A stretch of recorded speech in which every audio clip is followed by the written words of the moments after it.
Descansar. Tú eres nuestro proveedor. Gracias, Señor, porque en los momentos de cansancio, quizás de ansiedad, de inseguridad, podemos recordar que tú estás con nosotros, que tú nos fortaleces, que tú nos guías. Padre, te agradecemos porque nos permites, nos da la oportunidad de poder adorarte como tu iglesia en esta noche, como parte de tu iglesia. Gracias, Señor, porque nos permitiste vencer quizás el cansancio, la desidia. Si nos permites llegar a este lugar para recordar lo grande, maravilloso que tú eres. Señor, te pedimos que te glorifiques en esta noche, que tu palabra pueda ser de bendición en nuestras vidas, que tu palabra pueda convencer a aquel que todavía está en pecado y lo pueda llevar a conocerte. Padre, en el nombre de Jesús. Amén. Amén. Por favor, si trae su Biblia, quiero que vaya conmigo al libro de Apocalipsis, capítulo 13.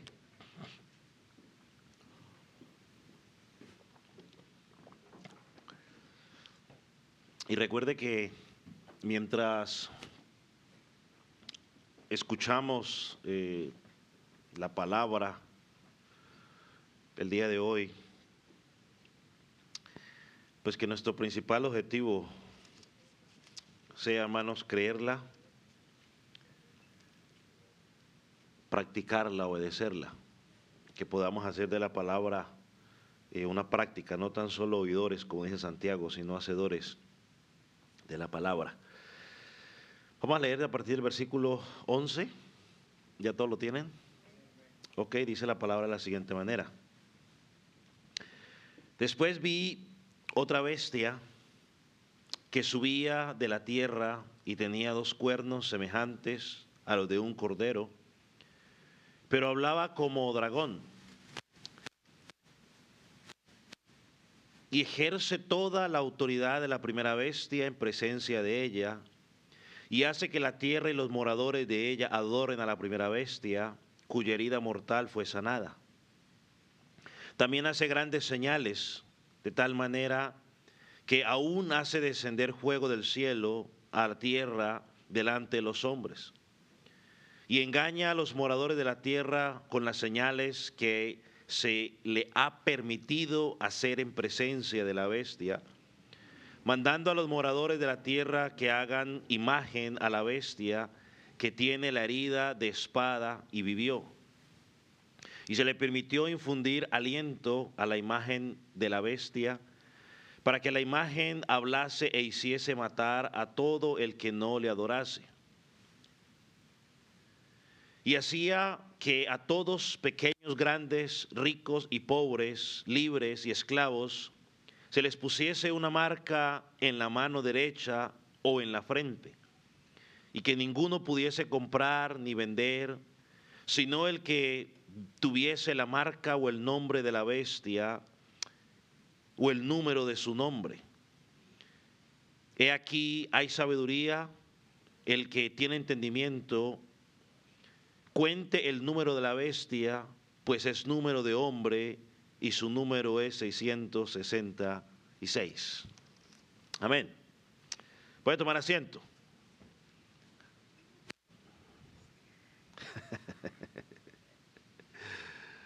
Cuando empezamos a estudiar el capítulo 13, vimos que o se nos presenta a Satanás o al dragón que estaba parado sobre la arena del mar, y dijimos que su objetivo era llamar a sus dos ayudantes, dos personajes que van a trabajar a la par de él para cumplir sus planes contra la iglesia del Señor Jesucristo, o sea, contra nosotros.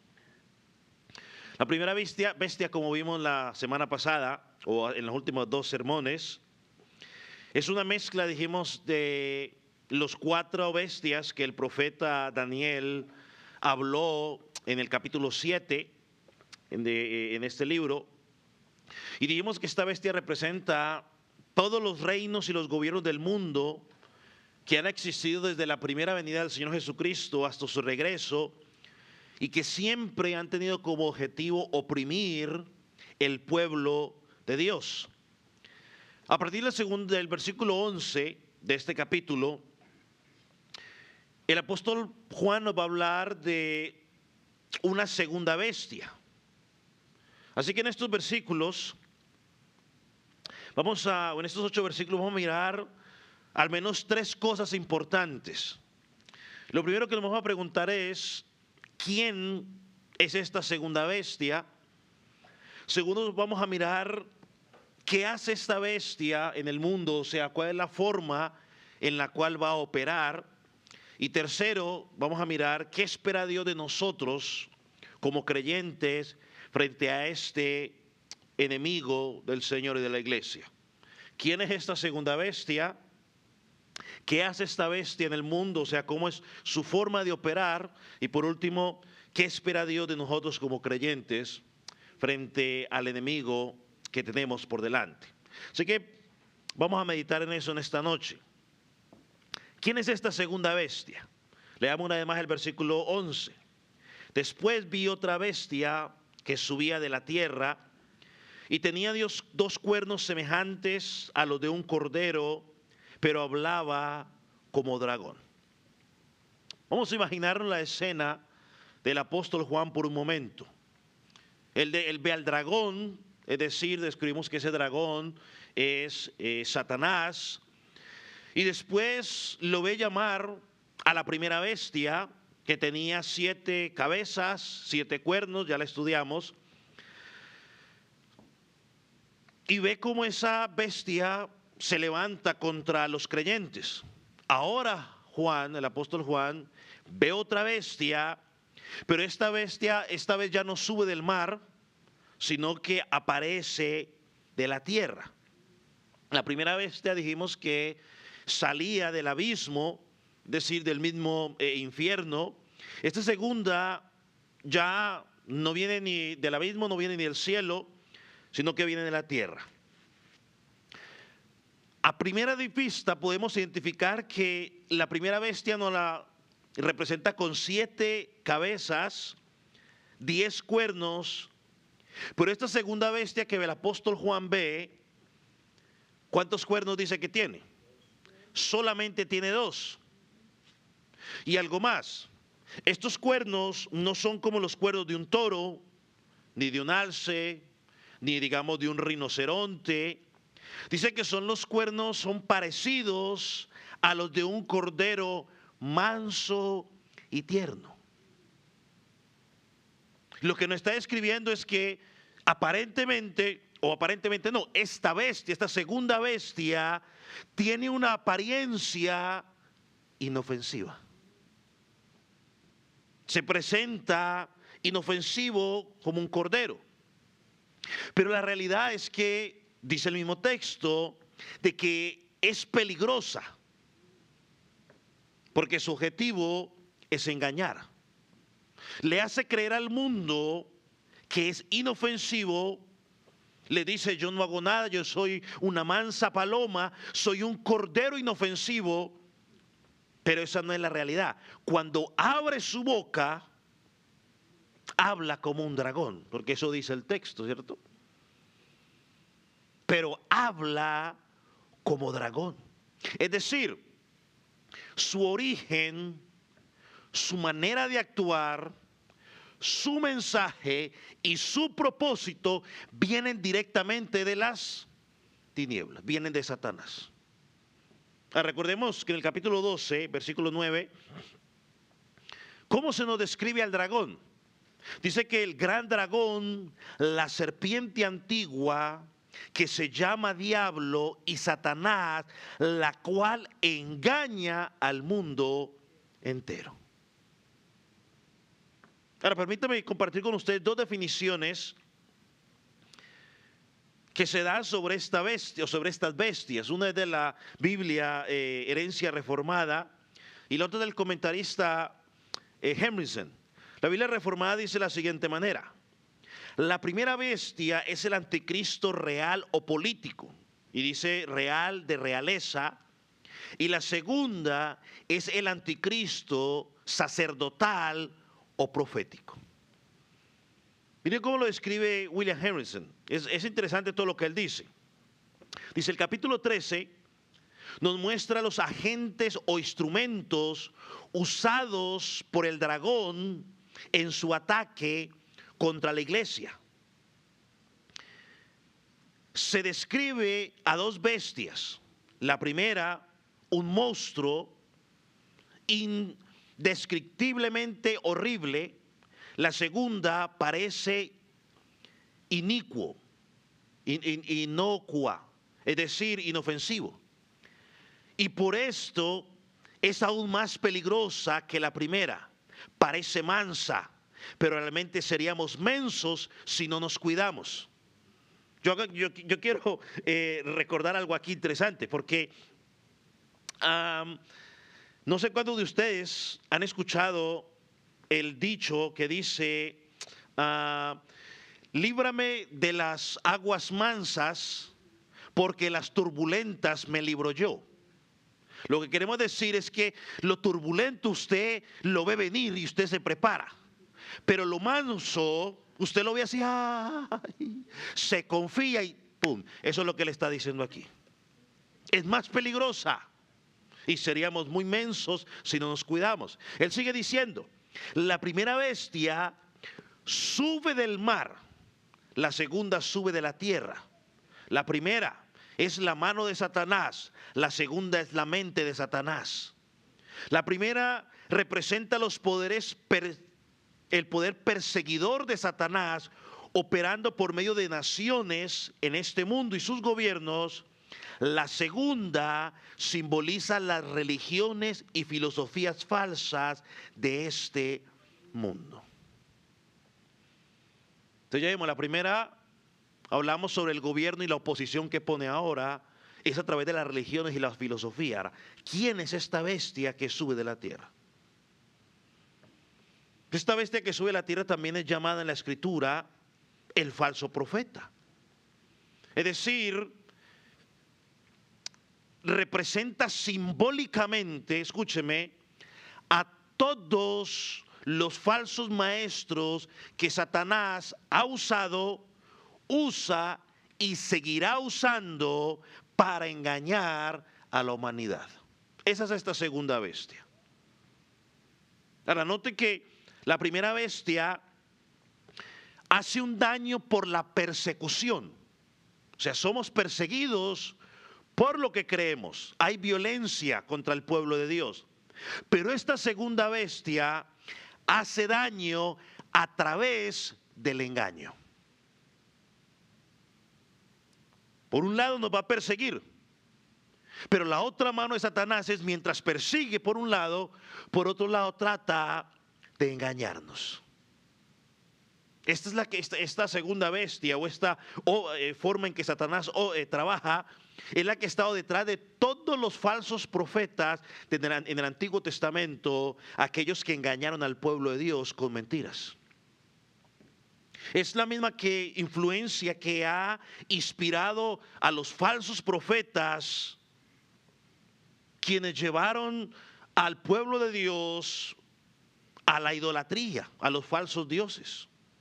Esta bestia está detrás de todos los falsos maestros, todos los falsos profetas que en los tiempos del apóstol Juan trataban de confundir a los creyentes y seducirlos a comprometerse con el imperio romano. Por eso nos la presenta como que parece un cordero, inofensivo, no hace nada, pero habla como un dragón. Parece piadosa, parece que está interesado en nuestro bienestar, pero su voz y su mensaje, cuando los prestamos atención, es satánico. ¿Dónde comenzó Satanás a actuar de esa manera? En el Edén. ¿Qué fue lo que le dijo a Eva en Génesis capítulo 3, versículo 1? Un pasaje que conocemos mucho nosotros. Dijo, con que Dios os ha dicho. no comáis de todo árbol del huerto. Ya él empezó a cambiar. No comáis de todo árbol. No, él sí le dijo que podían comer, solo había uno que no podían. Y ya él le metió todos. Ahora, note que Satanás lo que está haciendo es insinuando que Dios miente, y es la misma estrategia que sigue usando hasta el día de hoy. Luego le dice, no, Eva, ustedes no van a morir, sino que van a ser igual a Dios. Es decir, pintó a Dios como una persona egoísta, alguien que no está interesado en el bienestar, en ese caso de Adán y de Eva. Y así, como engañó a Eva y engañó a Adán, ha engañado a mucha gente en la humanidad por medio de mentiras.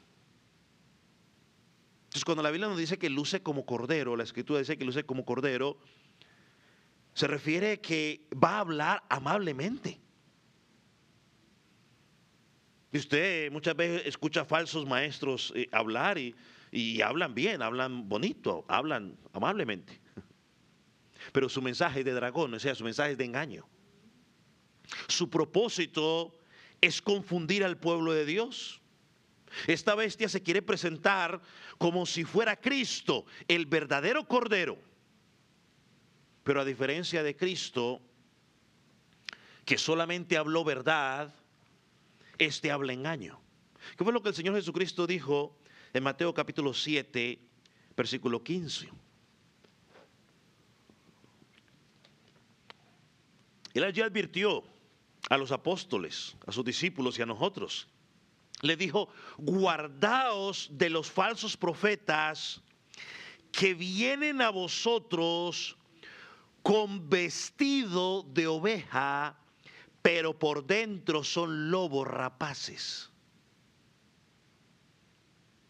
Vienen vestidos, no son ovejas, se visten, o sea, tienen una apariencia. Es allí la importancia de poder discernir. O sea, cuando yo estoy escuchando algo, yo tengo que empezar a poner atención. Por ejemplo, yo soy de los que lo digo y lo sostengo, últimamente no lo he dicho. Pero el creyente, cuando está escuchando una predicación, tiene que estar con todos sus sentidos atento, porque está en un momento importante y crucial para su vida. Porque vienen vestidos nomás, o sea, es una apariencia, un disfraz, pero por dentro, o sea, su verdadera naturaleza es la de un lobo. Yo no soy experto en lobos, he visto 2 o 3 programas de lobos, no veo muchos programas de lobos, pero entiendo de que los lobos son peligrosos y matan. Son peligrosos. Aunque usted los ve que parecen bonitos, perritos bonitos, son peligrosos. Es más, me acordé de algo, no lo tenía, pero me acordé un día un documental que hablaban sobre los lobos. Y decía que los lobos, cuando usted quieren atacar, digamos, a alguien, y si vienen los más grandes y los espantan, entonces luego ellos mandan a los cachorros. Con los cachorros, ay, qué bonito. Y cuando la gente se entiende con los cachorritos, qué bonitos, indefensos, que no hacen nada, chacaplún, llegan los otros. ¿Qué es lo que dijo el apóstol Pablo en 2 Corintios 11, 14, si no me falla la memoria? Que Satanás se viste como ¿qué? Como ángel de luz. Y no se sorprendan si sus secuaces hacen ¿qué? Lo mismo. En Mateo 24 también dijo el Señor Jesucristo, anunciando antes del fin, que muchos vendrán en su nombre diciendo ser el Cristo.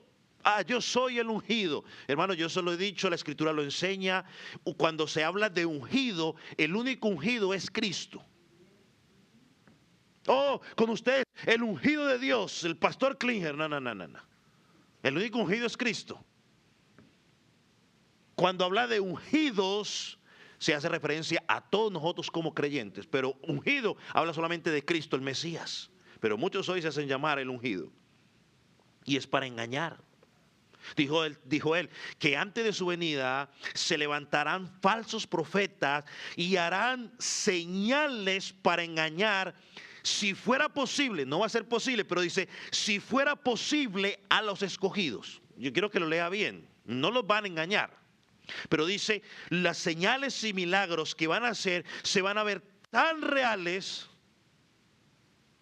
que si fuera posible engañarían también a los escogidos. Y eso no es lo que va a hacer aquí, que vamos a mirar más adelante. Versículo 13, también hace grandes señales, de tal manera que hace descender fuego del cielo y de la tierra delante de los hombres. Los apóstoles hablaron de esta bestia. Pedro habló en su primera carta, advirtió de los falsos profetas. Así que de la manera como Satanás se disfrazó en el Edén para engañar, hermanos, él sigue haciendo lo mismo. Él es astuto. Él no se presenta como un león rugiente. Ahora, si usted ve un león rugiente, ¿qué es lo primero que va a hacer? Pues corra por su vida. Pero cuando usted ve un corderito, ¿quién le va a correr a una ovejita? Ay, qué bonita, ternurita. Qué bonito el pelito. Cuando menos lo espera, chacaplún, Satanás actúa así, de esa manera. A veces la gente, y lo hemos visto, la gente consigue leones o tigres de mascotas y los tiene ahí. Es que tan bonito el tigrecito cuando está pequeño el leoncito. Sí, son muy bonitos. No es que yo lo crié y me casa, hermano, tigre es tigre, león es león. Y un día se le va a salir su instinto. Un día, cuando usted menos piensa, ahí no va a haber cuento de que es mi amigo. Un día se le sale su instinto felino. ¿Y cuál es? Matar. Me acordé de una película, pero bueno, estamos aquí. Pero creo que esto queda bien ejemplificado. Se lo voy a decir, usted lo va a la busca en la película Madagascar. Creo que está bien ejemplificado allí. Cuando el león, Alex, le dio hambre, se olvidó de que, ¿cómo se llama la cebra esa? Mary era su amigo, y cuando se le despertó el instinto, lo atacó. Lo veía como chuleta. Vaya a ver la película para que recuerde otra vez. Entonces, ¿cómo sabemos que esta bestia es el falso profeta? Porque bueno, más adelante en el capítulo 19, versículo 20, Juan la identifica claramente. Y ahí nos dice que esa primera bestia del capítulo 13 que estamos estudiando fue apresada junto con el falso profeta, esta segunda bestia, y fueron echados fuera, ¿no? Entonces este falso profeta, esta segunda bestia, es el instrumento del engaño del dragón. En los tiempos del apóstol Juan, cuando estaba escribiendo esto, esta primera bestia, la que estudiamos la semana pasada, política, se manifestaba a través del emperador Domiciano y el Imperio Romano. Y la segunda bestia se manifestaba a través del culto imperial. Es decir, que obligaban a la gente a que ahora tenían que adorar al emperador, a Roma, como si fueran divinos. Entonces, ya lo estudiamos, ¿no? En el tiempo del Imperio Romano, muchas ciudades levantaron un sistema religioso donde promovían la adoración al emperador y a Roma. Ya lo estudiamos en una de las iglesias, la iglesia de Pérgamo, que allí levantaron un templo en el año 29 antes de Cristo, donde se pedía adoración. Y eso lo seguimos viendo el día de hoy. El mundo nos impulsa muchas veces, en los lugares comunistas se les enseña a la gente a que tienen que reverenciar a esos tipos. En Irak, algunos recordarán, Saddam Hussein, él también levantó una estatua para que todos de él y tenían que adorar y reconocerlo. La Unión Soviética también hace ese tipo de cosas. Y hoy se manifiesta también, a mis amados, esta segunda bestia a través de los falsos pastores. Satanás está levantando falsos pastores y los ha puesto en los púlpitos para engañar a las personas con enseñanzas totalmente antibíblicas.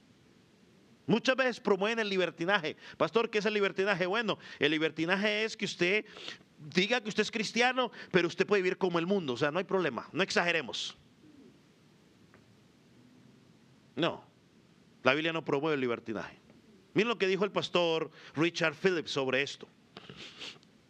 Esta bestia habla con la voz del pecado y la blasfemia, animando a los hombres a buscar falsos mesías, falsas salvaciones, llevándolos a una apariencia, a una aparente libertad, que es en realidad esclavitud y destrucción eterna. Eso es lo que hace Satanás.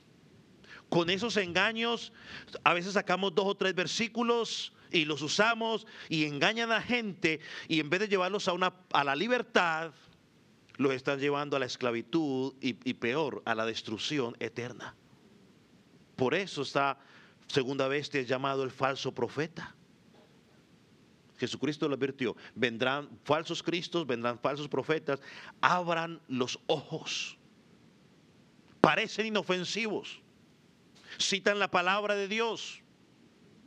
Yo en un momento, hace unos años, estaba cuestionando la enseñanza que un hombre estaba diciendo, un falso maestro, y alguien me contestó en comentarios: el día de que usted tenga una iglesia así grande como él y lleve personas a Cristo como él, ese día podrá decir algo.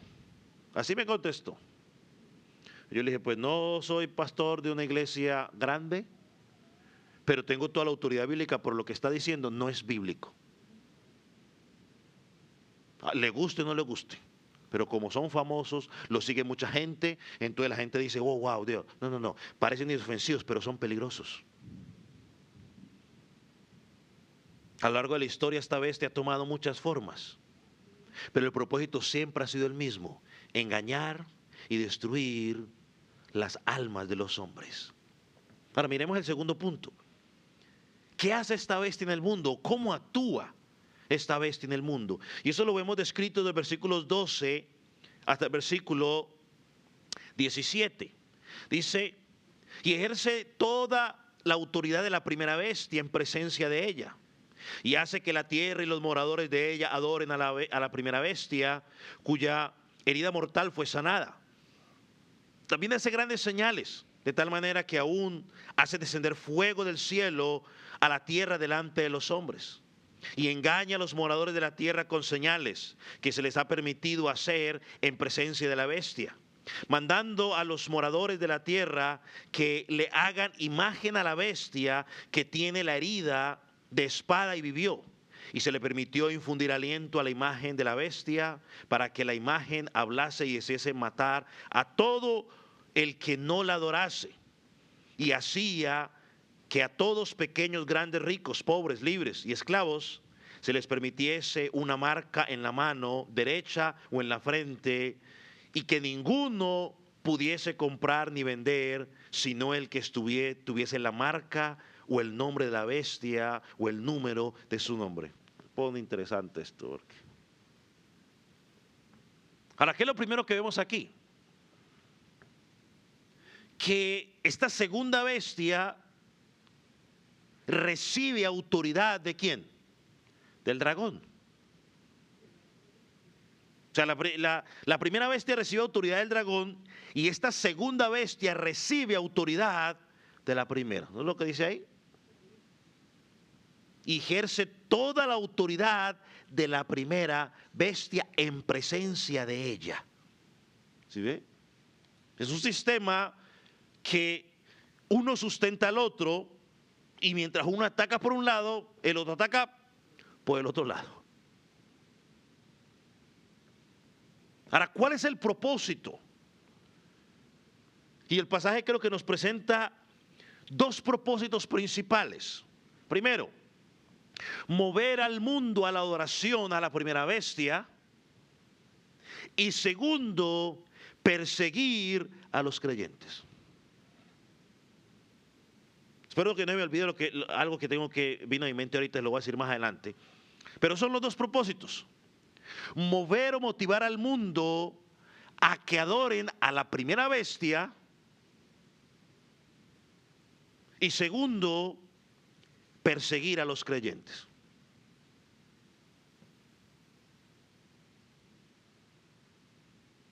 Ahora, en Apocalipsis mencionamos que cuando hablamos de los moradores de la tierra, es una manera para referirse a los incrédulos, aquellos cuyos nombres no están en el libro de la vida. Si quiere que lo diga de una forma más fácil, entonces, aquellos que no son salvos, entonces. Esos son los que van a terminar adorando a la bestia. Lo estudiamos la semana pasada. Los creyentes no lo van a hacer. ¿Por qué no lo van a hacer? Primero, porque ya lo estudiamos, tienen la marca de Dios, y aparte de que tienen la marca de Dios, son guardados por Dios por la obra de Cristo y del Espíritu Santo. Así que los verdaderos creyentes no adoran a la bestia, porque no negarán a Cristo en ningún momento. Ahora, ¿cómo logra esta segunda bestia engañar a los incrédulos para que adoren a la bestia? ¿Cómo lo logra? ¿Qué nos dice el pasaje? Dice el pasaje que lo hace a través de señales engañosas. Dice el pasaje, en la visión que recibió el apóstol Juan, dice que le muestra a esta bestia haciendo descender fuego, ¿de dónde? Del cielo. ¿Qué le recuerda a usted esto? ¿Qué profeta de Dios hizo eso? Elías, el profeta Elías. Hizo descender fuego del cielo. Ahora, pero había una diferencia. Que esa obra maravillosa o ese milagro fue para llevar al pueblo a reconocer la grandeza y al único Dios verdadero, mientras que esta bestia lo que está buscando es que adoren ¿a quién? A la segunda bestia. El diablo siempre queriendo imitar a Dios. Y yo quiero que usted lo ponga en mente. Hace estas señales para llevar a la adoración a la bestia. Y cuando Dios o los profetas hacían una señal, era para llevar al pueblo a adorar al Dios verdadero. En la Biblia, cuando miramos el episodio de las plagas con el faraón, todos los milagros que hizo Moisés, Dios permitió de que los magos del faraón falsificaran esos milagros. ¿Con la idea de qué? De endurecer el corazón de Faraón. En Deuteronomio capítulo 13, no tiene que buscarlo, se nos advierte allí que los falsos profetas harían señales para desviar a las personas de los ídolos. Y eso es lo que nos describe aquí que va a hacer esta segunda bestia. Va a realizar señales, engaños o trucos, y los hace públicamente para que la gente diga: wow, el sistema del mundo, eso es. Obviamente todo esto pasa porque Dios lo permite, pero muchas veces lo hace a través de todas esas cosas. ¿Sabe cuántos? Mucha gente dice: no, que sí, que fui donde el brujo y el brujo me sanó del problema. ¿Dónde queda el corazón de esa persona? ¿Hacia Dios? No, hacia la brujería esa, o el que dirija eso, las tinieblas. Así sigue actuando el mundo de Satanás. Crea imágenes, le crea una ilusión a la gente bonita y hermosa para llevarlos a que centren su atención en las tinieblas. Hermano, esto es una imitación. ¿Qué es la palabra que usamos la semana pasada? Yo dije paupérrima, pero siempre viene paupérrima, pero dije otra palabra.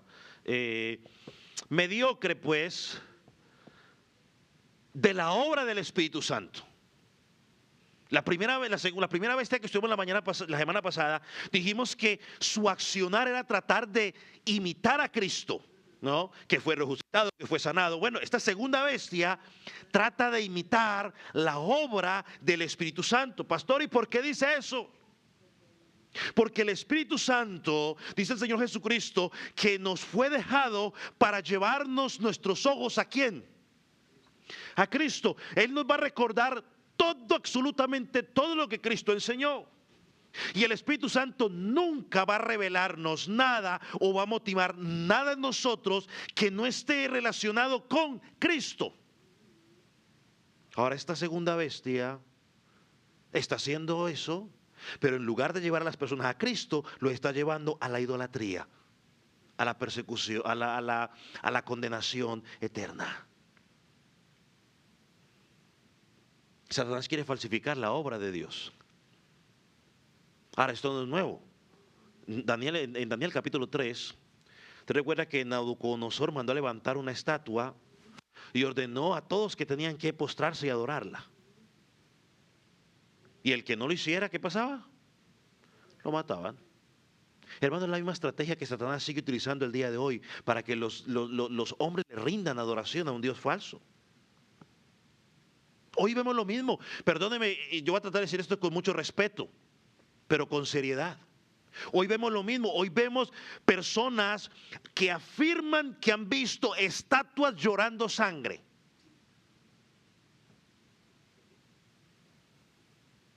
Hemos visto personas que han visto la imagen de no sé qué persona en un muro, en las paredes, en los árboles. Es que yo la vi, la cara ahí estaba, y le toman fotos y la gente comienza a ir a ese pedazo de palo o a esa pared o a esa estatua, dizque porque está llorando sangre. Yo alcancé a escuchar ya en una iglesia, de pronto usted, gente que de las manos le salía escarcha de oro. Pregunto yo, ¿qué propósito es eso? ¿Qué propósito hay de que yo vea la imagen, no sé, perdóneme, y espero que, a ver cómo lo digo, bueno, sí, la imagen de algún santo en particular en una pared? El propósito simplemente es desviar a la gente de la fe verdadera y fomentar la idolatría. Jesucristo dijo, el Señor dijo claro en su palabra: no te harás imágenes delante de mí. Porque quieramos o no lo quieramos, terminamos adorando es la imagen, yendo a la imagen y pedirle a la imagen que haga algo por nosotros. En la teoría dicen que no, pero en la práctica es la realidad, y muchos que salieron de allá saben lo que estoy diciendo. Yo, como no estuve por allá, entonces no sé, pero ustedes sí saben, algunos de ustedes por lo menos que salieron de ahí.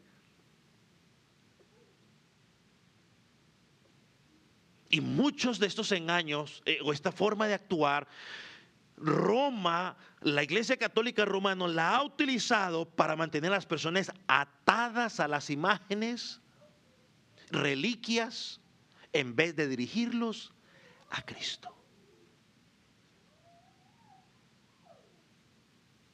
Ahora, y eso no es únicamente en ese lado. Aquí en nuestro lado, aquellos que hacen llamar maestros o pastores, falsos maestros, que afirman hacer milagros. Iba a mencionar los nombres, pero prefiero mejor ya no mencionarlos, no por miedo, sino para no promoverlos. Pero afirman, yo los he visto, que afirman como que los brazos a la gente se le hacen más largos, que se le crecen los brazos. Mire, yo tengo un problema, milagro, me acabó de crecer el brazo. Ay.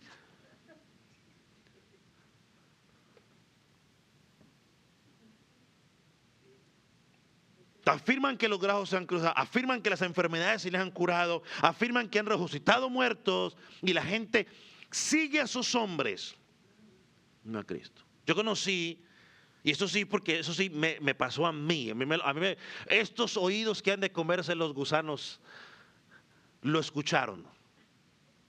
Yo trabajaba de intérprete con un oftalmólogo, uno que trabaja con los ojos, y llegó un hispano, y entonces me usaban como el intérprete, y el hispano tenía un problema, algo le pasó en el ojo y estaba perdiendo el ojo. Y el doctor estaba con un tratamiento, y como él sabía que yo era pastor, él iba a una iglesia del pueblo, entonces siempre hablábamos. Entonces un día que hubo una famosa campaña de milagros que ellos llaman, llegó contento y emocionado, feliz de la vida, y me dijo: pastor, Dios hizo un milagro. ¿Cómo así? ¿Qué pasó? Me dijo: el Señor me hizo crecer 2 centímetros. Y yo le dije: ¿cómo? Sí, el Señor me quiso crecer 2 centímetros y que no sé qué más emocionado. Entonces, a mí bueno, lo dije de buena manera, le dije, mira hermano, con mucho respeto, pero ¿en qué se glorifica a Dios en eso? ¿No hubiera sido mejor un milagro de Dios que le hubiera sanado el ojo que le está perdiendo?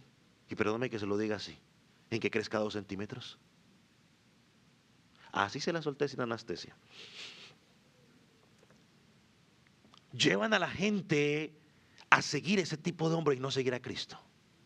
Ahora, que Dios puede hacer milagros, Dios los puede hacer milagros. Yo creo que los puede hacer, pero para la gloria de Él. Cuando Él quiere, a la hora que Él prefiere. Y en momentos específicos, no por órdenes que uno empiece a darle, que tiene que ser ese día en particular. Él lo hace cuando Él quiere. Todo esto es una estrategia diabólica del Satanás, de esta segunda bestia, para llevar la atención de las personas del verdadero Dios Salvador a las tinieblas. Y muchos de ellos actúan de esa manera, ¿sabe para qué? Voy a usar una terminología de ellos, para que la gente ponga la atención en sus ministerios y la gente quiera sus coberturas espirituales. Y sobre todo porque no puede faltar, sus bolsillos sean beneficiados. Así trabaja la bestia. Es la misma estrategia, imitar a Dios para que las personas adoren al falso profeta, para que adoren lo falso. Entonces el Espíritu Santo, mientras el Espíritu Santo lleva a los hombres a Cristo, es el que convence de pecado, de justicia y de juicio. El falso profeta lleva a los hombres a adorar lo vano, lo humano, lo diabólico. La segunda actividad de esta bestia es la persecución de los cristianos. Ahora, ¿cómo lo hace? Dice el texto, en primer lugar, que después de dar vida a la imagen de la primera bestia, ordena matar a todos los que no la adoren. A todos. Ahora, ¿quiénes son los que no adoran la bestia? Pues los cristianos. Porque los incrédulos la van a adorar, la Biblia los llama los moradores, ellos sí la van a adorar. Los creyentes no la vamos a adorar. Ahora, ¿por qué manda crear esta imagen? Bueno, porque quiere identificar a los creyentes para poder perseguirlos y su objetivo es claro. Si no adoran, deben morir. Es una estrategia que Satanás ha usado por todos los tiempos. Eso no va a ser algo nuevo. Una vez más, Daniel nos presenta la historia claramente allí. Y mandó al horno de fuego a Sadrach, Mesach y Abednego. Si no me adoran, los mato. Lo mismo sucedió en los tiempos del apóstol Juan. Los cristianos eran ejecutados por negarse a adorar al imperio. Por eso fue que los líderes religiosos acusaron a Jesús diciéndole a Pilato, él dice que es rey. O sea, tus palabras está diciendo, mire Pilato, este man está queriéndole usurpar su trono. Le quiere quitar el reino. Bueno, y hay registros históricos en la historia de la iglesia de muchos cristianos que fueron asesinados por no querer doblar sus rodillas ante los ídolos. Los chamulas es un caso de eso, aquí en México. Hermanos, hoy seguimos viendo lo mismo eso, y lo vemos en los países comunistas, donde se vigila a la gente para ver si tienen Biblias. Para ver si, porque en cierta manera lo que presenta el Evangelio va en contra de todo ese gobierno pagano o comunista o antibíblico. Entonces el creyente se opone o no participa de esas cosas, por lo tanto es un enemigo de ellos. Ahora, y mire que la persecución no es solo por amenazas religiosas. Miren lo que dice el versículo 16 y 17. Porque también viene a través de la presión económica. Dice, y hacía a que todos, pequeños, grandes, ricos, pobres, libres, esclavos, se les pusiese una marca en la mano derecha o en la frente. Quizás muchos estaban esperando que llegáramos allí, pastor, rápido.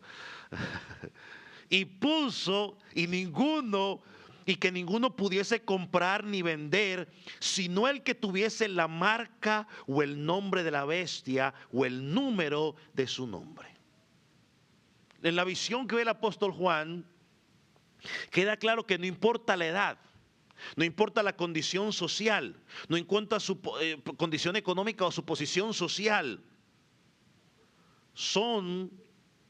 si llevan la marca, ya sea en la mano y en la frente. Ahora vamos a ponerlo en contexto esto. En el mundo antiguo, las marcas se usaban para identificar propiedad. Algunas veces ellos se marcaban voluntariamente para mostrar su devoción a algún dios.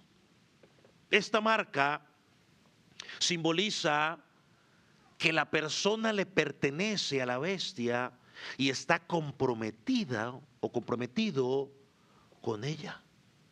La pregunta es, ¿cómo afecta esto al creyente? Porque sin esa marca, dice el pasaje, que no puede comprar ni vender. Es decir, no podían trabajar, no podían ganar dinero, no podían proveer para sus familias. El creyente, si le pertenece a Cristo, no podía identificarse con la bestia. Esta era parte de la estrategia de las tinieblas para oprimir económicamente a las personas y presionarlos para que renuncien a su fe. Ahora entendamos algo. Yo, por la forma en que hemos estado estudiando la palabra, yo entiendo de que esta marca no es una marca literal, sino un símbolo, como lo hemos visto durante todo Apocalipsis. Lo hemos explicado y una vez más lo digo. Satanás no es un dragón literal, ni tampoco tiene 7 cabezas. La marca tampoco es un microchip, porque algunos dicen, no, es que es un microchip que nos van a meter por aquí. Otros dicen, no, es que es un código de barras. Cuando no existían los microchips, ¿no? En los 80, se hablaba mucho de las marcas, el código ese de barras, y la gente empezaba a sumar, y que usted suma aquí, que no sé qué, esto le daba 66, y una cantidad de cosas. Hermanos, esta marca ya estaba en uso desde los tiempos del apóstol Juan. Por lo tanto, no podemos pensar que era algo que se iba a referir al futuro, a un microchip que nos iban a poner debajo de la piel, o en donde sea, en la mano, en la frente, que es lo que dice la Escritura. Y ya vamos a explicar un poco más en referencia a la mano y la frente. Ahora, ¿qué representa esta marca? Yo creo que por el contexto podemos notar que es una imitación de la marca de Dios para sus hijos. En Apocalipsis 7, cuando lo estudiamos, dijimos que los 144,000 que representan a todos los cristianos fueron sellados en sus frentes como propiedad de Dios. Y no es que usted y yo tengamos un sello aquí, ¿no? Tenemos el Espíritu Santo, que son las arras, la garantía que vive dentro de nosotros. En Apocalipsis 14:1 se nos dice que llevan el nombre de Dios y del Cordero en sus frentes. Miren lo que dice, se lo leo. Dice, después miré y he aquí el Cordero estaba en pie sobre el monte de Sión y con él 144,000 que tenían el nombre de él y el de su Padre escrito en su frente. Entonces, por lo tanto, no habla de una marca física, sino una marca espiritual. Ahora, pastor, ¿por qué menciona entonces la marca en la mano y en la frente? Cuando usted y yo vamos a la Escritura, por ejemplo, Deuteronomio capítulo 6, versículo 8, donde Dios le está dando las órdenes al pueblo de qué es lo que tiene que hacer. Dios le dio el mandamiento al pueblo de Israel que ellos debían tener sus mandamientos. ¿En dónde? En su frente y en sus manos. Ahora, la frente, creo, mis hermanos, que representa lo que creemos. Y la mano representa lo que hacemos, lo que ponemos por obra. En la mente es lo que usted cree, o sea, ¿en dónde tiene lo que usted cree? Está en su mente. Y la mano representa es lo que usted pone por obra. Así que la marca de la bestia en la frente o en la mano representa a quienes piensan y viven según el sistema del mundo. Sus pensamientos, sus acciones, su forma de vida refleja su lealtad al sistema o la forma en que piensa el mundo. El Señor Jesucristo dijo, estamos en el mundo, o sea, estamos aquí en esta tierra, estamos en medio de impíos, pero no somos impíos, porque pensamos de manera ¿qué? Diferente. Y actuamos de manera diferente. Nosotros como creyentes pensamos y vivimos de acuerdo a lo que dice en su palabra. Por eso la bestia puede identificar a los suyos y a nosotros. Porque el cristiano no se parece al mundo. Somos diferentes. Se tiene que notar la diferencia por cómo pensamos, por cómo actuamos. Hermano, por eso lo he dicho varias veces. No hay ningún hombre y mujer en el mundo libre, a la deriva.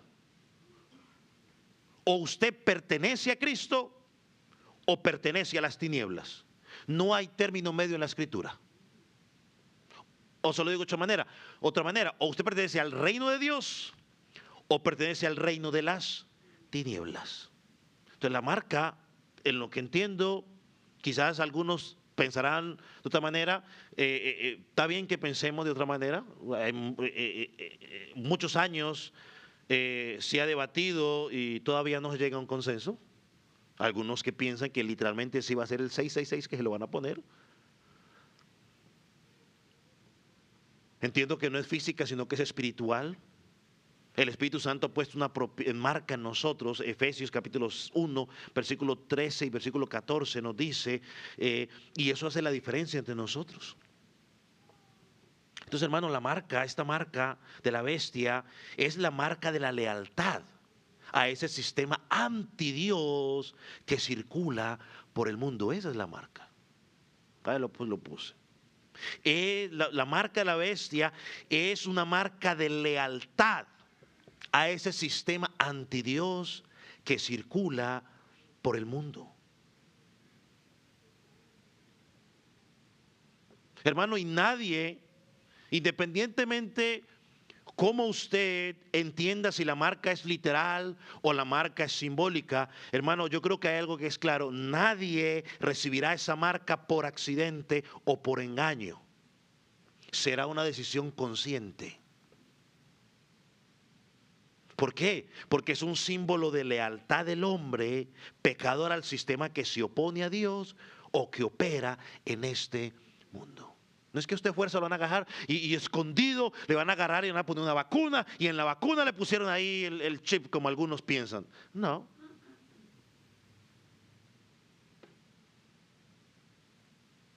Es un sistema de lealtad al sistema del mundo. Es un símbolo de lealtad. Ahora, ¿qué sucede con los cristianos por no aceptar esa marca? Bueno, pues no pueden participar de la economía del mundo. Usted está diciendo, pastor, entonces ¿cómo entendemos esa parte? Es que esto es lo que los hermanos a los cuales el apóstol Juan les está escribiendo estaban experimentando. En Asia Menor, volvámoslo en contexto, donde el apóstol está escribiendo esto para ellos en particular, estudiamos que para usted, cualquier oficio que usted tuviera, usted tenía que pertenecer a un gremio. O sea, si era panadero, tenía que pertenecer a los panaderos, a los mecánicos, a los, no sé, cualquier profesión de estas. Pero como ya estudiamos en los primeros capítulos, cuando hablamos de las iglesias, pertenecer a esos gremios, en esos gremios muchos de ellos promovían la inmoralidad, la idolatría y todo tipo de desorden, todo tipo de libertinaje. Entonces, cuando el creyente que estaba en Cristo decía, es que yo no puedo participar de esas cosas, ¿qué pasaba con ellos? No podían ni gastar dinero, no podían comprar nada, pasaban hambre y vivían muchos de ellos en extrema pobreza.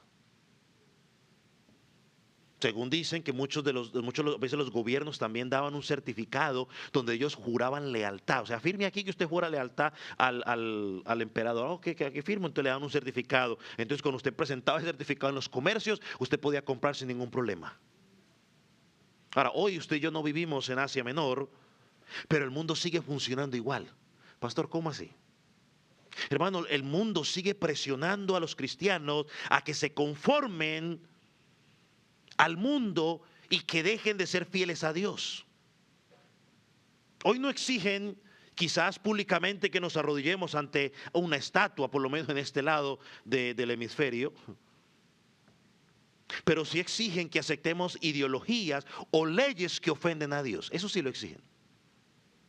Si un cristiano no acepta ciertas ideologías de género, como lo llaman ellos, ni aplaude la inmoralidad, ni celebra el practicar el aborto o promueve el aborto, o ni apoya las doctrinas perversas que presenta el mundo, muchas veces los creyentes son despedidos de sus trabajos. O pueden perder oportunidades de ascender en su trabajo. Pierden becas, pierden permisos, pierden contratos. Son rechazados socialmente. Los cristianos hoy en muchos lugares somos rechazados socialmente porque simplemente no promovemos la ideología de género que llaman ellos. Es que aquí en Estados Unidos lo vivimos. Escuchamos en la noticia. ¿Qué pasó con estos cristianos que tenían su panadería? Porque no quisieron, porque por sus principios decidieron, si eso es para usar para eso, entonces no lo presto. No voy a hacer un pastel, lo demandaron.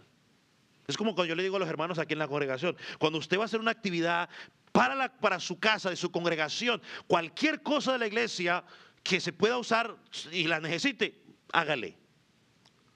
Si es para un creyente, para la cuestión. Pero si usted me dice, no, lo que pasa es que voy a hacer, no sé, el pachangón del siglo y voy a traer, no sé, a cualquier grupo de esos, no, los Tigres del Norte, y hacer una fiesta, pastor, me presta las sillas, ni se le ocurra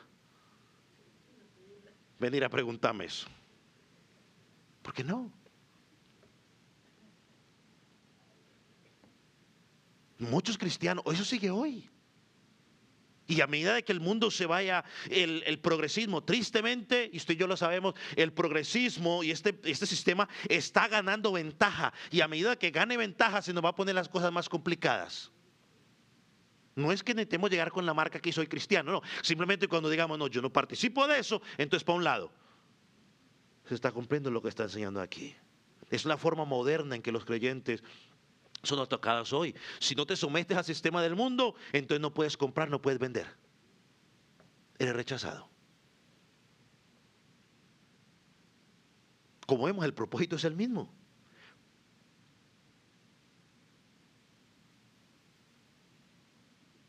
Presentar a los creyentes como desleales al gobierno, como enemigos del orden social. Porque nuestra lealtad primero está ¿a quién? A Cristo. Así es que nos persigue. Esto nos lleva a preguntarnos a nosotros. ¿Estamos tú y yo dispuestos a ser fieles a Cristo, aunque esto signifique perder trabajo, perder privilegios, perder amistades, incluso perder nuestros beneficios, bienestar económico por causa de Cristo?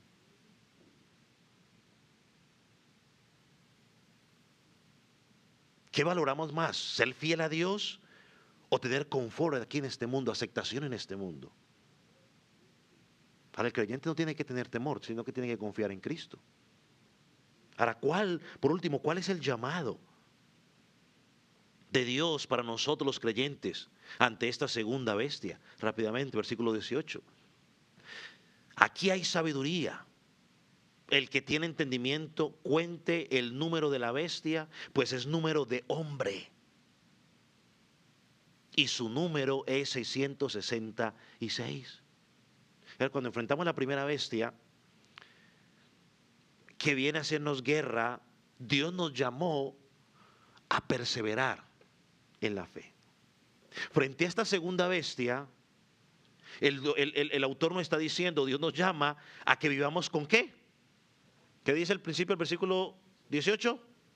Con sabiduría.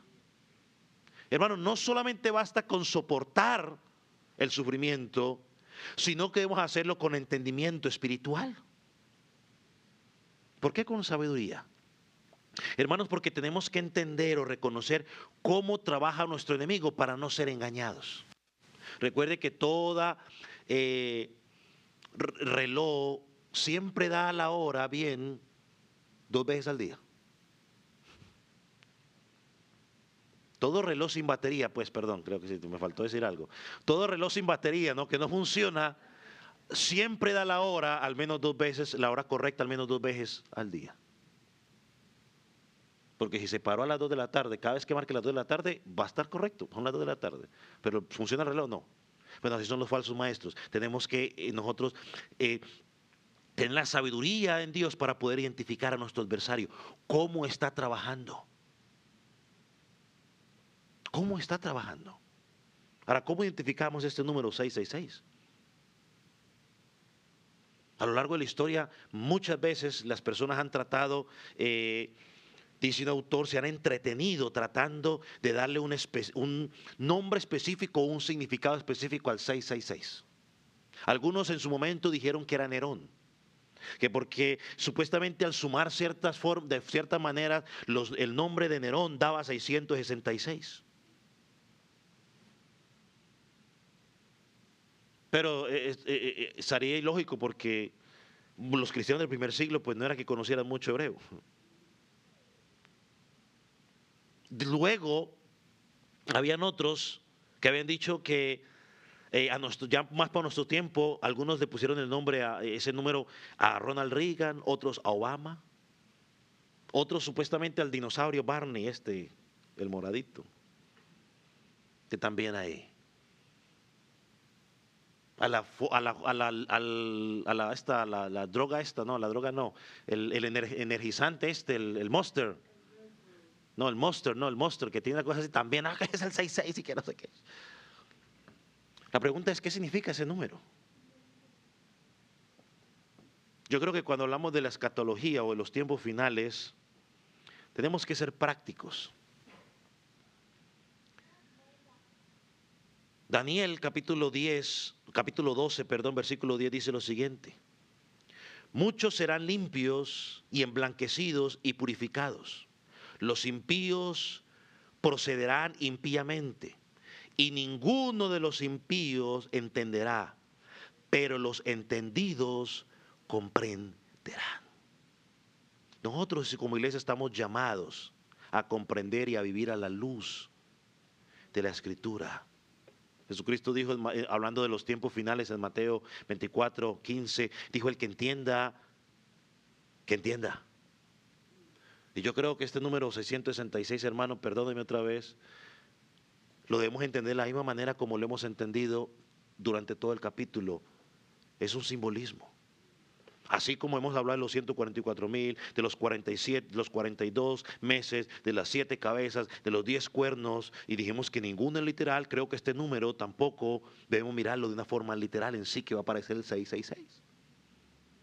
A algunos les sale un número telefónico que tiene los 36, se desesperan y se asustan.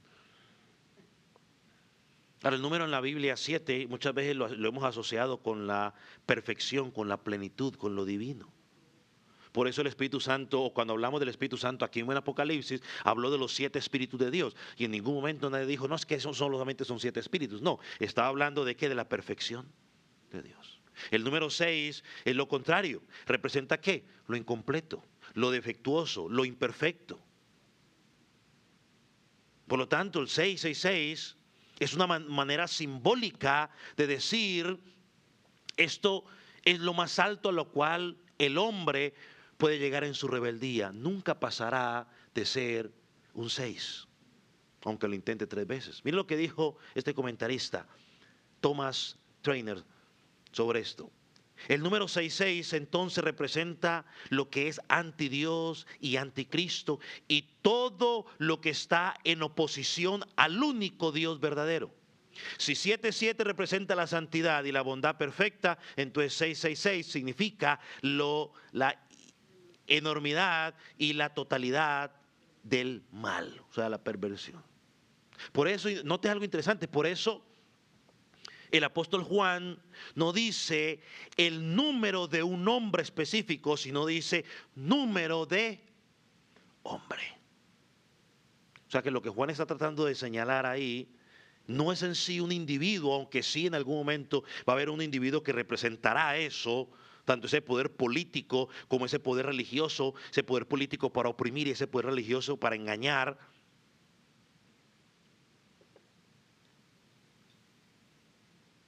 Está hablando más bien de ese reino maligno que quiere hacerse pasar como un reino divino.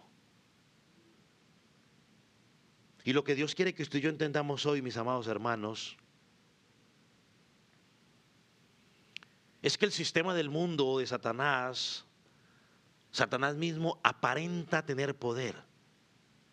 Se presenta a sí mismo como invencible, como que él ha ganado, como que él hace milagros, pero todos son limitados, son imperfectos y todos están condenados al fracaso. Y los creyentes, que fueron los primeros que leyeron esta carta de Asia Menor, necesitaban entender eso para no caer en temor y en confusión y para mantenerse firmes. Lo mismo que hemos que entender usted y yo el día de hoy. Para no entrar en confusión ni para entrar en temor y en volver atrás. Independientemente si es literal o independientemente si es simbólico, nuestra lealtad está siempre a Cristo. Si estamos en Él, su Espíritu vive en nosotros y tenemos la marca de Dios. Por lo tanto, tenemos la protección de Dios, pero tiene que evidenciarse en la forma en la cual vivimos.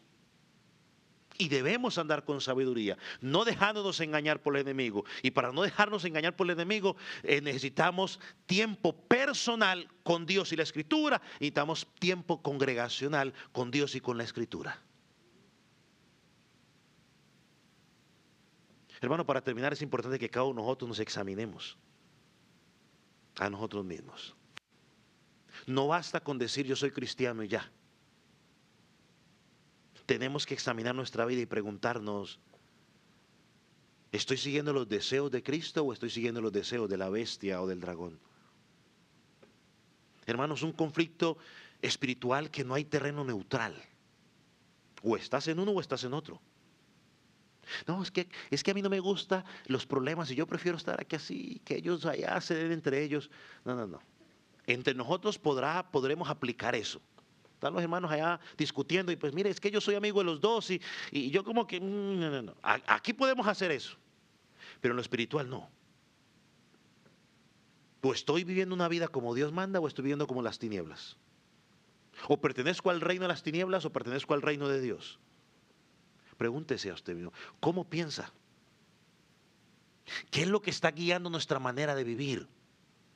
¿Lo que Dios presenta en su palabra o la forma en que el mundo hace las cosas? Estoy buscando pensar como Cristo piensa. Estoy meditando en su palabra. Anhelo cada día obedecer más y más su palabra. Su palabra está presente en mi vida, en las decisiones o en las acciones que voy a tomar. O solo me comporto como cristiano los domingos o los miércoles.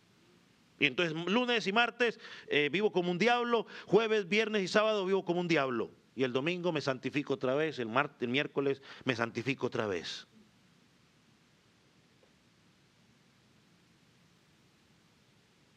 Tenemos que examinarnos. ¿Estamos siendo engañados? Cada vez que estudiamos la palabra tenemos que preguntarnos, Señor, ¿realmente estoy caminando en tu palabra?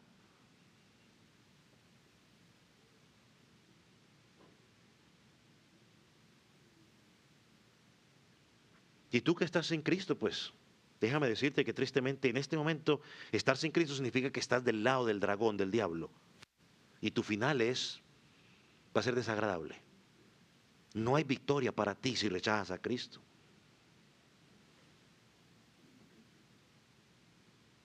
Es que es lo que aprendí de mis padres, pues tú verás si le crees a tus padres o a la Escritura.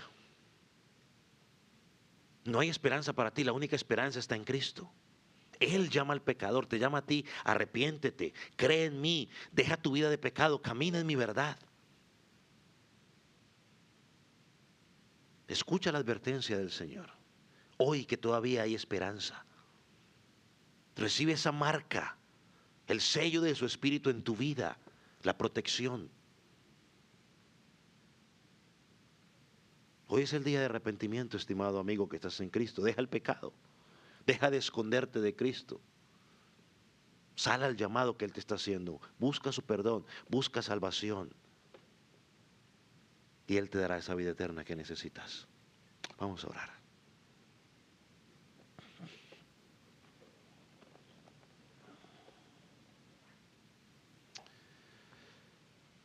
Padre del cielo, te damos gracias por tu palabra. Señor, sabemos que cuando hablamos de los últimos tiempos y sobre todo sobre estos temas, Señor, a veces encontramos diferentes interpretaciones. Señor, pero hay una que sí, hay una realidad la cual no podemos evitar. Señor, tenemos una lucha contra un enemigo que es real. Señor, y que no solamente nos persigue por lo que creemos, sino que trata de engañarnos, trata de seducirnos por medio de muchas veces usar tu palabra para llevarnos a la perdición. Señor, como iglesia, danos la sabiduría. Señor, para poder identificar y no dejarnos arrastrar por el engaño. Señor, también que nuestra forma de pensar, o sea, nuestra mente, podamos evidenciar que somos fieles a ti, no a un hombre, no a una iglesia, sino a ti. Y que por la forma de actuar, esa marca en nuestra mano derecha, o sea, en la forma en que actuamos, que procedemos, podamos evidenciar que creemos en el Dios verdadero. Señor, aquellos que no te conocen, oramos por ellos, para que los traigas al arrepentimiento. Y hoy, que están sin vida, sin esperanza, Señor, que hoy puedan venir a ti en perdón, en arrepentimiento. Señor, y que hoy puede haber fiesta en los cielos porque un pecador verdaderamente se ha arrepentido. Espíritu Santo, obra en sus vidas y llévalos a la salvación. Padre, gracias. En el nombre de Jesús. Amén. Amén.